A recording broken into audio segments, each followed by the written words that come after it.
Ia merasa sudah dikorbankan. Padahal Gayus merasa sudah membongkar semua kebobrokan dalam mafia hukum dan mafia pajak yang ia jalani. Miliarder ini mengaku ia hanya ikan teri saja di antara ikan paus dan ikan hiu dalam pusaran mafia pajak. Namun nyatanya penegak hukum baru berani menyentuh si ikan teri saja. Lantas siapa saja si ikan besar itu dan mengapa mereka belum juga tertangkap? Inilah Metro Realitas. Ya, Presiden kan udah tahu, Satgas sudah tahu siapa yang big fish. Kalau saya ikan teri. Saya nggak tahu siapa yang big fish, saya ikan teri. Inilah yang diucapkan Gayus Haloboan Tambunan usai menjalani sidang di Pengadilan Negeri Jakarta Selatan Senin pekan lalu. Namun siapa saja yang berperan sebagai big fish alias si ikan besar, Gayus selalu mengelak menjawabnya.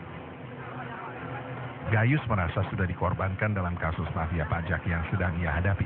Begitu banyak informasi penting yang sudah ia beberkan, namun sekali lagi justru si ikan teri yang dijaring. Gayus pun merasa sudah dikadali. Karena itu Gayus memberikan sebuah tantangan agar ikan-ikan besar segera bisa dijaring.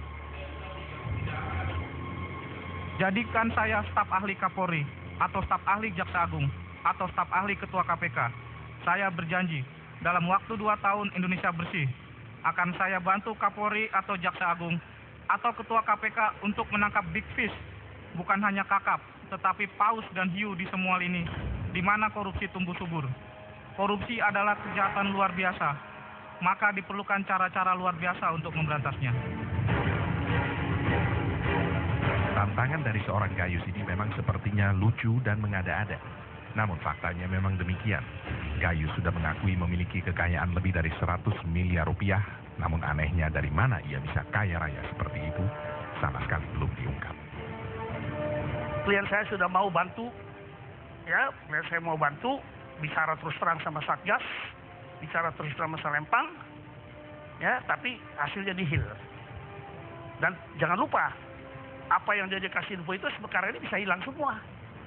Itu di kantor pajak, Dirjen Pajak mungkin sudah delete semua bukti-bukti itu, ya kan? Yang di kepolisian juga sekarang saya mau tanya, di mana uang 75 miliar itu disimpan? Yang 25 miliar udah menguap kan, udah hilang, dibagi-bagi. Yang 75 ini sekarang di mana ditaruh? Saya sudah pernah bilang sama Kabar Reskrim yang baru, simpan di bank, trust account, saya nggak bisa diutik-utik. Coba pengalaman saya sebagai jaksa, emas itu bisa ditukar. Lapisannya aja emas, isinya sudah lain nanti. Gitu. Ya, berlian juga begitu. Yang lebih aneh lagi, Gayus diseret ke meja hijau dalam urusan PT Surya Alam Tunggal atau SAT. Padahal urusan pajak perusahaan ini tidak ada kaitannya dengan rekening 28 miliar rupiah milik Gayus. Ini kok tadi bagus. Ayo. Sang mantan pegawai Ditjen Pajak golongan 3A ini pun menjamin pajak PT SAT 1000% sudah benar ditangani.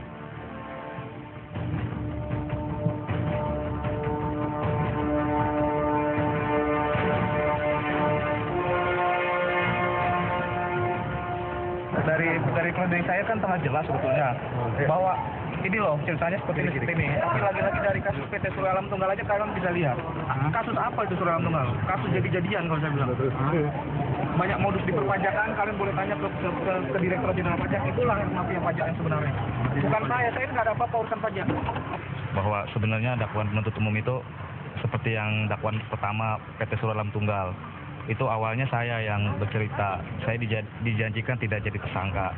Tapi ternyata pas persidangan ini jadi tersangka. Saya sendiri terus terang bingung kenapa begitu. Demikian, ya kira-kira seperti itulah, banyak hal janggal.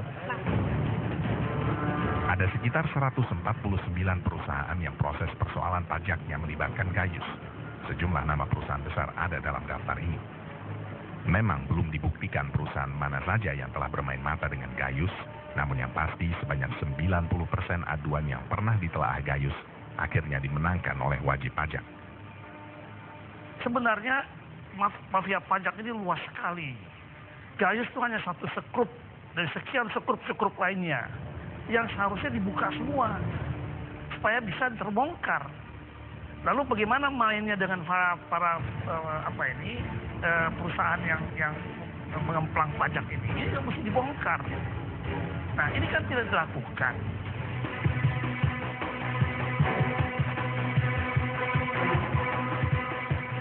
Di muka persidangan, Gayus baru membeberkan asal uang 28 miliar rupiah yang menjadi pembuka skandal pegawai Ditjen Pajak yang sudah dipecat ini. Lalu uang saudara yang 28 miliar dolar yang ada di bank yang diblokir itu berasal dari mana?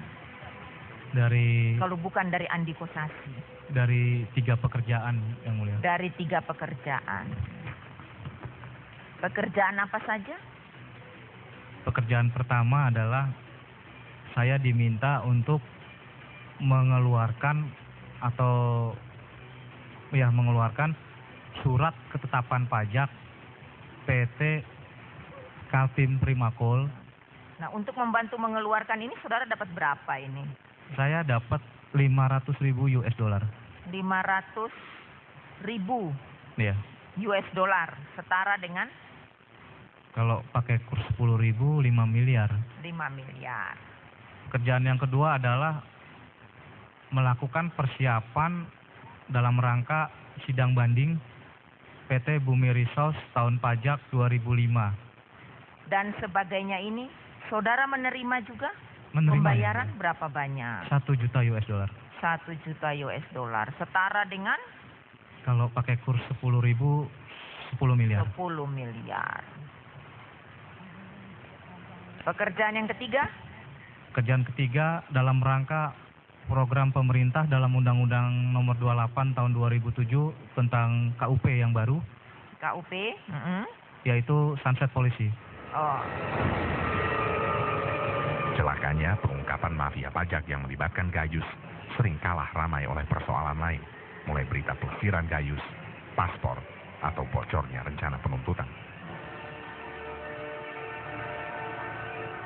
Dan ntar kita dengerin pledoi saya hari ini, kalian ini pers kok sangat mudah dibelok-belokin. Urusannya apa? Dengerin pledoi saya, bahwa kalian ini justru ikut memperburuk keadaan. Kalian nggak setuju Indonesia lebih bersih, Indonesia lebih baik, nggak setuju. Bilang kalau nggak setuju terus terang. Ada skenario yang sekarang ini sudah terlihat adalah skenario yang dibuat oleh polisi untuk membelokkan dan mengecilkan masalah. Ya. Tetapi memang skenario yang tidak pernah terungkap adalah skenario substansi berapa pajak yang dikemplang yang menjadi hak negara. Nah, skenario yang ketiga yang memang sekarang ini diperlihatkan adalah ini pasti ada pertarungan-pertarungan.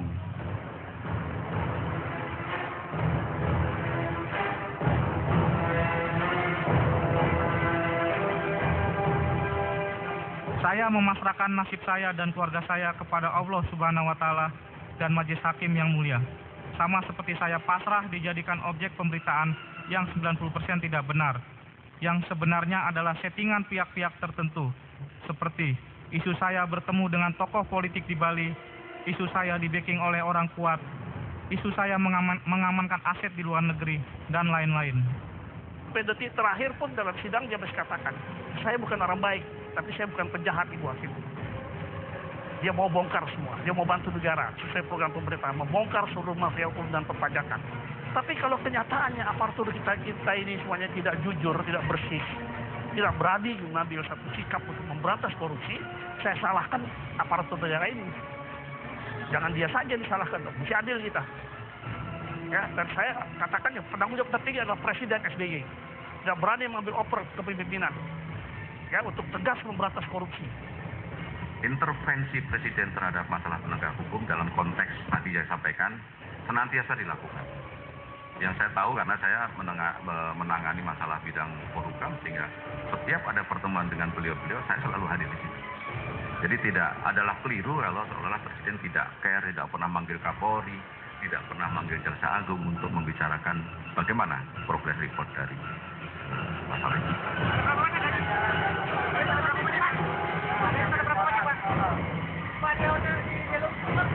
Polisi dinilai lambat dan tidak serius mengungkap kasus mafia pajak dan mafia hukum yang melibatkan Gayus Tambunan.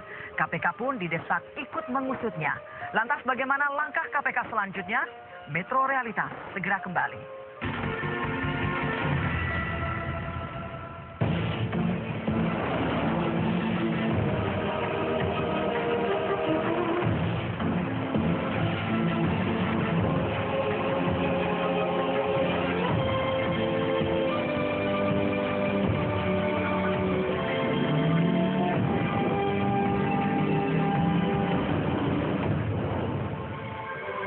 The first crossover in Indonesia, Suzuki SX4 Cross the Limit. Hey, masuk dulu yuk. Bentar ya. Oke. Woi, Mang. Sini lo. Beliin permen, baliknya ambil. Udah ketemu papa ya?